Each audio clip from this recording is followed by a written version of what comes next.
राजस्थान में वसुंधरा का बयान, राजनीति में दर्द मिलता है, दर्द और तकलीफ देने वाले लोग हैं।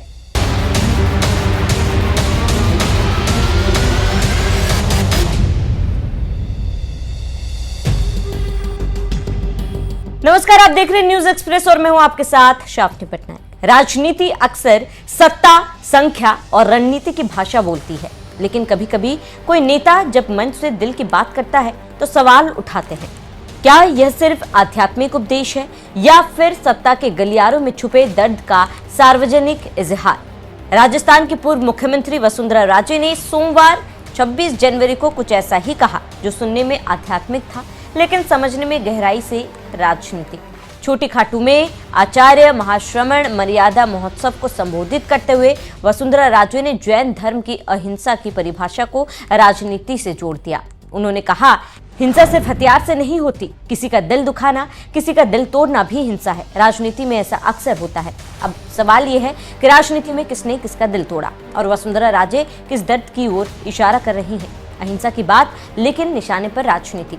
वसुंधरा राजे ने जैन धर्म का हवाला देते हुए कहा कि किसी जीव को शारीरिक नुकसान पहुंचाना ही हिंसा नहीं, बल्कि मानसिक पीड़ा देना, अन्याय करना और हक छीनना भी अधर्म है। उन्होंने साफ कहा है कि किसी के साथ अन्याय करना और किसी का हक छीनना भी अधर्म है।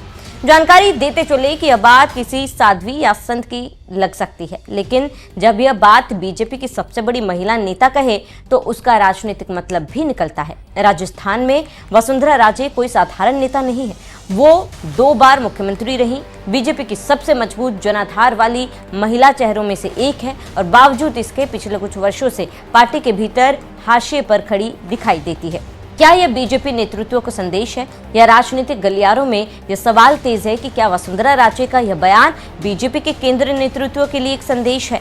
राजे का नाम मुख्यमंत्री की दौड़ से बाहर कर दिया गया। राज्य संगठन में उनकी पसंद नहीं चली, चुनावी रणनीतियों में भी उन्हें निर्णायक भूमिका नहीं मिली। ऐसे में दिल तोड़ना भी हिंसा है।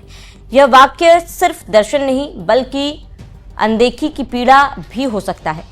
मां विजया राजे सिंधिया का जिक्र, एक विरासत की याद। अपने संबोधन में वसुंधरा राजे ने अपनी मां विजया राजे सिंधिया का भी उल्लेख किया। उन्होंने कहा कि मां ने सिखाया कि जीवन में किसी का मन आहत ना करे, मैं उन्हीं के रास्ते पर चल रही हूँ।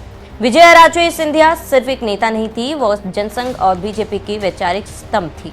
उनका नाम लेते ही संघ की राजनीति, संस्कार और आत्मसम्मान की बात अपने आप जुड़ जाती है। जब वसुंधरा राजे अपनी मां की विरासत की बात करती है तो यह भी एक संकेत होता है कि वह सिर्फ सत्ता नहीं, सम्मान और मर्यादा की राजनीति की बात कर रही हैं।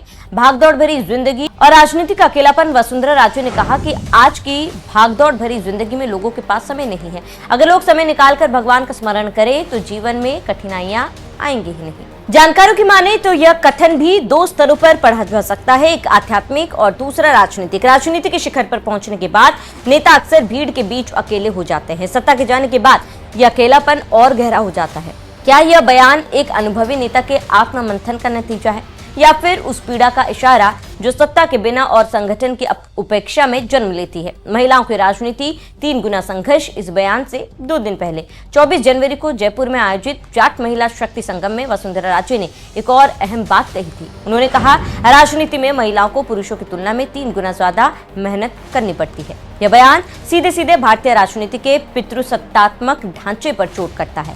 वसुंधरा राजे ने माना कि महिलाओं ने प्रगति की है, लेकिन बराबरी की भागीदारी अभी भी दूर है। यह बात उस नेता के मुंह से आई है जो खुद सत्ता के शिखर पर पहुंची, लेकिन आज भी अपनी राजनीतिक जगह के लिए संघर्ष करती दिखती। आचार्य महाश्रमण का संदेश, नैतिकता और नशा मुक्ति कार्यक्रम में आचार्य महाश्रमण ने कहा कि व्यक्ति के जीवन में नैतिकता, सद्भावना और नशा मुक्ति होनी चाहिए। यह संदेश भी सिर्फ समाज के लिए नहीं बल्कि राजनीति के लिए भी उतना ही प्रासंगिक है।